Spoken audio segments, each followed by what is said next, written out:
فراہم کرنے کے لیے، مہیا کرنے کے لیے داؤد کتنی کوشش کرتا ہے، تگدو کرتا ہے، اور اس میں خدا اس کو کامیاب کرتا ہے۔ اور یہاں پر جو آیت جو خدا ان کے پاک کلام میں سے ورد کی ہم نے تلاوت کی ہے، یہاں پر خدا کا بندہ داؤد خدا کا شکر گزار ہے، کیونکہ خدا نے اس کو، ہم جانتے ہیں کہ اس نے کہہ دیا تھا، منع کیا تھا کہ میرا گھر جو ہے وہ تو نہیں بنائے گا بلکہ تیرا بیٹا سلیمان بنائے گا۔ اور داؤد نے یہاں پر خدا کا شکر ادا کرتا ہے اس کے فضل کے لیے، اس کے رحم کے لیے، اس کی تمام فضیلتوں کے لیے، اور خدا کی ان تمام کوالٹیز کو، ان تمام خصوصیات کو، ان تمام فضیلتوں کو وہ بیان کرتا ہے جو ہمارا خدا اپنے اندر لیے ہوئے ہے۔ اس نے کہا کہ اے خداوند ہمارے باپ اسرائیل کے خدا، تو عبدالآباد مبارک ہو۔ یعنی اس نے اسرائیل کے خدا کو، اپنے خدا کو کہا کہ تو عبدالآباد مبارک ہو، تو شروع سے ہی مبارک ہے، تو ہمیشہ سے مبارک ہے، اور تو ہمیشہ تک مبارک رہے گا۔ پھر وہ کہتا ہے اے خداوند، عظمت اور قدرت اور جلال اور غلبہ اور عظمت تیرے ہی لیے ہے، کیونکہ سب کچھ جو آسمان اور زمین میں ہے تیرا ہے۔ اے خداوند، بادشاہی تیری ہے، اور تو ہی بحیثیت سردار سبوں سے ممتاز ہے۔ یعنی کہ وہ عظیم خدا ہے، وہ عظیم ہستی ہے، اس کی عظمت، اس کی بڑائی، اس کی قدرت، اس کی کوالٹیز بے انتہا ہیں، وہ بے پناہ ہیں، اور ان کو کاؤنٹ لیس ہے، ان کو گنا نہیں جا سکتا، کیونکہ وہ قدرت والا خدا ہے، وہ جلال اور غلبہ رکھنے والا خدا ہے، وہ حشمت والا خدا ہے، وہ ہر ایک چیز پر قادر ہے۔ جس نے موسیٰ کو شریعت بخشی، جس نے ایلیا کو 40 دن رات چلنے کی قوت بخشی، جس نے دانیل کی گریہ زاری کو سنا، جس نے آستر کی قوم کو دشمن کی چالوں اور منصوبوں سے آزاد کیا۔ میرے عزیزو، سارا جلال، سارا غلبہ، ساری حشمت اسی ہستی کے لیے ہے۔ وہ جلال کا بادشاہ ہے، اور وہ ہم جانتے ہیں کہ اس کی کوالٹیز میں رحم کرنا ہے، اس کی کوالٹیز میں کرم کرنا ہے، اس کی کوالٹیز میں فضل کرنا ہے، اس کی کوالٹیز میں لوگوں کو خوراک فراہم کرنا ہے، اس کی کوالٹیز میں لوگوں کو معاف کرنا ہے۔ ہم یہاں پر یہ بھی جانتے ہیں کہ خدا جہاں پر لوگ نافرمانی کرتے رہے، خدا ان سے ناراض بھی ہوتا رہا۔ وہ غیور خدا بھی ہے، وہ مہیب خدا بھی ہے، وہ غضبناک بھی ہوتا رہا۔ جیسا کہ ہم جانتے ہیں کہ ہارون، جس کے خاندان کو خدا نے کہانت بخشی تھی، اس کے بیٹے ندب اور ابیہو، انہوں نے جس آگ کو، یعنی اوپری آگ انہوں نے قربان گاہ میں چڑھائی، جو اس کا حکم خدا نے نہیں دیا تھا، تو خدا اس بات پر ناراض ہوا، غضبناک ہوا، اور آسمان سے آگ نازل ہوئی جس نے ان دونوں کو بھسم کر دیا، جلا دیا، مار دیا۔ اسی طرح ہم ایک اور واقعہ دیکھتے ہیں، بیت الشمس کے لوگ، خدا نے منع کیا ہوا تھا کہ اس کے عہد کے صندوق کو میں جھانکنا نہیں ہے، اور وہاں کے لوگوں نے اس عہد کے صندوق میں جھانکنے کی کوشش کی، اور اس کوشش کی وجہ سے ان کے 5070 لوگ اسی وقت مارے گئے۔ اسی طرح اور بھی خدا ان کے پاک کلام میں بہت سی مثالیں ہیں۔ عزیزو، خدا تمام چیزوں پر ممتاز ہے، وہ فوقیت رکھتا ہے، وہ اس کا ایک اپر ہینڈ ہے، اس کی گرفت میں، اس کے ہاتھوں میں ہر ایک چیز ہے، سب چیزوں کا اختیار اس کے پاس ہے۔ زبور 90 اور اس کی دوسری آیت میں لکھا ہے، اس سے پیشتر کہ پہاڑ پیدا ہوئے یا زمین اور دنیا کو تو نے بنایا، ازل سے ابد تک تو ہی خدا ہے۔ اسی طرح یسایہ نبی کے صحیفہ چیپٹر 43 ورس 1 لکھا ہے، مجھ سے پہلے کوئی خدا نہ ہوا اور میرے بعد بھی کوئی نہ ہوگا، یہ خدا کے منہ کی باتیں ہیں کہ میں ہی خدا ہوں، نہ مجھ سے پہلے کوئی خدا ہوا اور نہ ہی میرے بعد کوئی ہوگا. یعنی کہ وہ ابتدا ہے، وہی انتہا ہے، وہ الفا ہے، وہی اومیگا ہے. پہلا تموتھیوس پہلا باب اور اس کی 17ویں آیت میں لکھا ہے ازلی بادشاہ یعنی غیر فانی نادیدہ واحد خدا کی عزت اور تمجید عبدالآباد ہوتی رہے، آمین.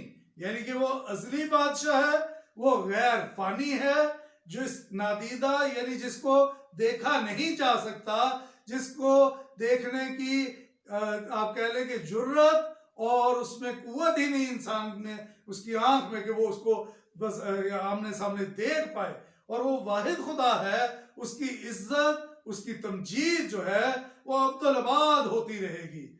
میرے عزیزو، اسی نے ہی روشنی کو تاریکی سے جدا کیا، اس نے پانیوں کو الگ الگ کیا، اس نے آسمان، زمین، چاند، ستارے، سیارے، چرند، پرند، درخت، ہر ایک چیز کو اس نے خلق کیا. اور زبور 33 اس کی 9ویں آیت میں لکھا ہے کیونکہ اس نے فرمایا اور ہو گیا، اس نے حکم دیا اور واقع ہوا. میرے عزیزو، اس ذات الہی کو بہت سے ناموں سے پکارا جاتا ہے، اس کی پرستش اور تمجید کی جاتی ہے، ستائش کی جاتی ہے، اور اسی ہستی کے حضور اپنی اپنی گزارشات مناجاتیں اور دعائیں شکر گزاریاں پیش کی جاتی ہیں. یہ سلسلہ آج بھی جاری ہے اور اب تک جاری و ساری رہے گا. خدا کے ناموں کی بات کی، پیدائش 14 باب اس کی 18ویں اور 20ویں آیت میں اس کو حق تعالیٰ کا نام سے پکارا گیا. پیدائش 17 باب اور اس کی پہلی آیت میں خدائے قادر. پیدائش 26 باب اس کی 24ویں آیت میں ابراہیم کا خدا. پیدائش چیپٹر 49 ورس 24 میں یعقوب کا قادر کہا گیا. اسی طرح گنتی 24 اور اس کی 16ویں آیت میں حق تعالیٰ اور قادر مطلق کہا گیا. خروج 5 باب اس کی پہلی آیت میں اس کو اسرائیل کا خدا کہہ کے پکارا گیا. گنتی 12 باب اس کی 24ویں آیت کے مطابق وہ روحوں کا خالق ہے. استثنا 10 باب اس کی 17ویں آیت کے مطابق وہ خداؤں کا خدا ہے. زبور 7 اس کی 17ویں آیت میں خدا حق تعالیٰ. دانیل 7 باب اس کی 9ویں آیت کے مطابق قدیم الایام.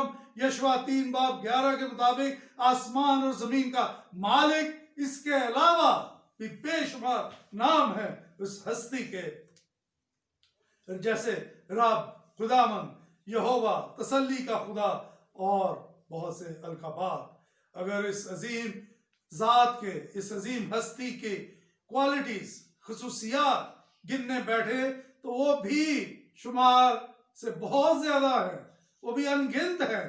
جیسے کہ وہ پیار کرنے والا ہے، وہ معاف کرنے والا ہے، وہ سچا ہے، وہ زندہ ہے، وہ خالق ہے، وہ مالک ہے، وہ رحیم ہے، وہ کریم ہے، وہ قادر ہے، وہ جلالی ہے، وہ حکمت والا ہے، وہ غیور ہے، وہ صادق ہے، وہ راست ہے، وہ کامل ہے، وہ محیب ہے، وہ قدوس ہے، وہ ازلی ہے، وہ غیر فانی ہے، وہ اول اور آخر ہے، وہ بزرگ و برتر ہے. میرے عزیزو، وہ ہمادید خدا ہے، ہر ایک چیز کو دیکھتا ہے، ہر چیز اس کی نگاہوں میں ہے، کوئی چیز اس سے چھپ نہیں سکتی. اپنی مرکزی آیت کی طرف بڑھتے ہیں. اس میں آگے ہم دیکھتے ہیں تو لکھا ہے دولت اور عزت تیری طرف سے آتی ہے اور تو سبوں پر حکومت کرتا ہے، اور تیرے ہاتھ میں قدرت اور توانائی ہے، اور سرفراز کرنا اور سبوں کو زور بخشنا تیرے ہاتھ میں ہے. یعنی کہ وہ جیسے زبور 75 اس کی 6 آیت میں لکھا ہے سرفرازی نہ تو مشرق سے ہے، نہ ہی مغرب سے، نہ جنوب سے، بلکہ صرف اور صرف خداوند کی طرف سے ملتی ہے. جسے وہ چاہتا ہے وہ سرفراز کرتا ہے، جسے وہ چاہتا ہے وہ عزت دیتا ہے، جسے وہ چاہتا ہے وہ ذلت دیتا ہے، جسے وہ چاہتا ہے وہ دولت مند کر دیتا ہے، جسے وہ چاہتا ہے اس کو کنگال کر دیتا ہے. کیونکہ اس کے ہاتھ میں ہی قدرت ہے، اس کے ہاتھ میں توانائی ہے، اس کے ہاتھ میں قوت ہے، اس کے ہاتھ میں اختیار ہے. عزیزو، خداوند ہمارا خدا اپنی تمام تر قوت، اپنی تمام تر حشمت، اپنا تمام تر جلال، اپنی تمام تر عظمت کے باوجود اپنے لوگوں سے بے انتہا پیار کرتا ہے۔ اس نے اپنے اکلوتے بیٹے کو اس دنیا میں بھیج دیا کہ لوگ جو گناہ کی دلدل میں دھسے ہوئے ہیں وہ اس کے اکلوتے بیٹے پر ایمان لائیں اور ہلاک نہ ہو بلکہ ہمیشہ کی زندگی پائیں۔ میرے عزیزو، اس نے اپنے لوگوں کے لیے شیروں کے منہ کو بند کر دیا۔ اس نے اپنے لوگوں کو آگ کی بھٹی میں بھی جلنے نہ دیا۔ آج بھی وہ اپنے لوگوں کی محافظت کرتا ہے، آج بھی وہ اپنے لوگوں کے ساتھ ساتھ ہوتا ہے، جیسے قوم بنی اسرائیل کے ساتھ ساتھ رہا، دن کو بادل اور رات کو آگ کے ستون کی صورت میں ان کی محافظت کرتا رہا۔ میرے عزیزو، میرے بیٹے بیٹیوں، میرے بھائیوں بہنوں، آج بھی خداوند ہم سب سے پیار کرتا ہے۔ جب اس نے دیکھا کہ مخلصی کے لیے بھیڑ بکریوں کا، بیلوں کا خون جو ہے وہ ناکافی ہے، تو اس نے اپنے اکلوتے بیٹے کو اس دنیا میں بھیج دیا تاکہ وہ ہمارے گناہوں کو اس نے اپنے اوپر لے لیا۔ ہمارے گناہ چاہے کرمزی ہوں، ہمارے یسوع کے قیمتی لہو کے وسیلہ سے ہمارے گناہ، ہمارے پاپ دھل کر برف کی مانند ہم سفید ہو جاتے ہیں۔ ہمارے جامے جو گناہ سے آپ یہ کہہ لیں کہ ان کے اوپر وہ گناہ سے بھرے ہوئے ہیں، وہ یسوع کے لہو سے وہ صاف ہو جاتے ہیں۔ میرے عزیزو، جو 13ویں آیت ہم نے پڑھی اس میں لکھا ہے، اور اب اے ہمارے خدا، ہم تیرا شکر اور تیرے جلالی نام کی تعریف کرتے ہیں۔ میرے عزیزو، جیسے خدا کے بندہ داؤد نے خدا کے شکر ادا کیا اور اس کے جلالی نام کی تعریف کرنے کا اعادہ کیا، اسی طرح ہمیں بھی چاہیے کہ ہم خوشی میں، غم میں، تکلیف میں، مشکل میں، پریشانی میں، ہر حالت میں اپنے خدا کا شکر ادا کریں اور اس جلالی ہستی کے نام کی تعریف کرتے رہیں۔ اپنی زندگیوں سے اس کے عظیم نام کو جلال دیں، عزت دیں، اس کے احکامات پر عمل کریں، اپنی زندگیوں کو اس کے پاک کلام، اس کے احکامات کے مطابق ڈھالیں تاکہ لوگ جان سکیں کہ ہم عام دنیا سے مختلف لوگ ہیں۔ ہم جب اسے آسمانی باپ کہتے ہیں تو بینگ بیٹے بیٹیاں، ہم اس کے لیے کیا کرتے ہیں اور ہماری ایکٹیویٹیز کیا ہیں۔ اگر ہماری ایکٹیویٹیز دنیا داروں جیسی ہیں تو پھر یہ آج سوچنے کا مقام ہے، اور ہمیں سوچنا ہے کہ ہمیں کس طرح سے اپنے خدا کی عزت اور تعظیم کرنی ہے۔ خدا آج کے پاک کلام کے وسیلہ سے ہم سب کو برکت دے۔ آمین۔ God bless you. Thank you.